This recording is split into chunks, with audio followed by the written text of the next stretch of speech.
says, at least send Lazarus to my brothers who are making the same mistake I made. And certainly, if they see someone risen from the dead, they'll believe.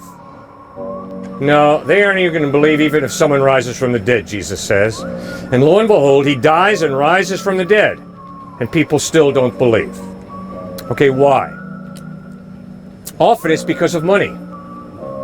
I mean, at least I can hold on to money. Can't hold on to God. But the problem with greed, the problem with accumulating more wealth and not being generous is, it's a violation of God's character. God is generous. God is gracious. God gives. For God so loved the world that he gave his only Son. And Jesus commands his followers to be generous. Does that mean that it's wrong to have savings? No, it does not. Does that mean that it's wrong to have a stock portfolio? No, it does not. But when you get money, you've got to ask the question, how much do I keep for myself and how much am I to give away? Because it is so easy to be caught in the money trap, which is, you know, at least I can have some security because I got a big bank account. No, that's not the basis of security. When you die, you'll leave it all behind. I've never seen a hearse pulling a U-Haul. You're going to leave it behind. You ain't taking it with you. All right? So, watch out for the money trap. Work hard, and when you're applying for a job, I trust you'll apply for a few jobs. Do not make the decision based on who's going to pay me more. No. That's building your life on money. Don't cheapen yourself that way.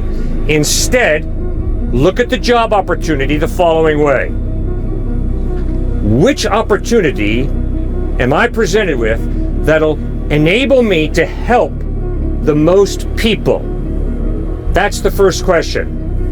And you can do that as an electrical engineer, you can do that as a janitor, you can do that as a professional athlete, you can do that as a homemaker, you can do that as a CEO, that doesn't matter. What opportunity do I uniquely have that I can use to serve people best? And then secondly, yes, will I be able to make enough money to keep going physically, to have a roof over my head, to put clothes on my back, to provide for my family?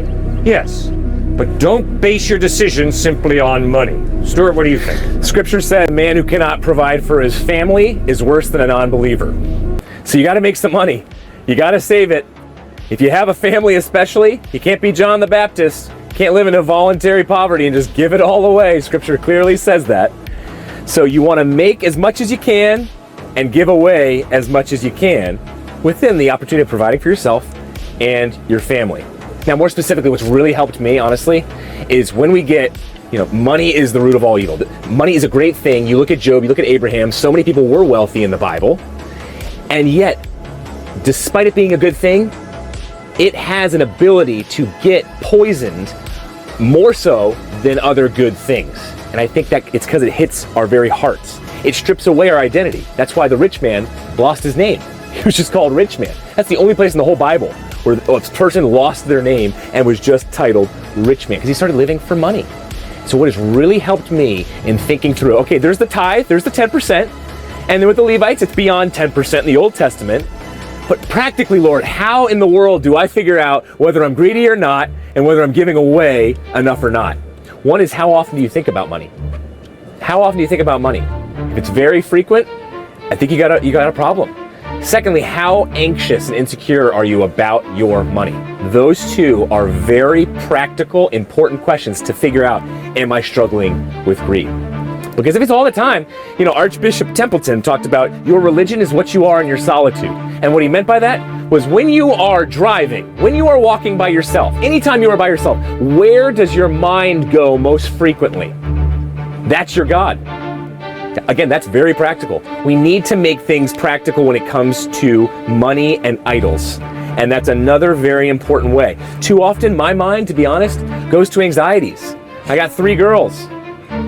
They're growing up in a very secular culture that's very sexualized with a lot of other temptations. Am I going to turn my 3 girls into gods because I'm thinking about them all the time with my anxieties? I hope not. I hope I'm praising God first, thanking God for them, and then asking God, please God, protect them, make me a good parent so I can have wisdom in how I lead them in this life.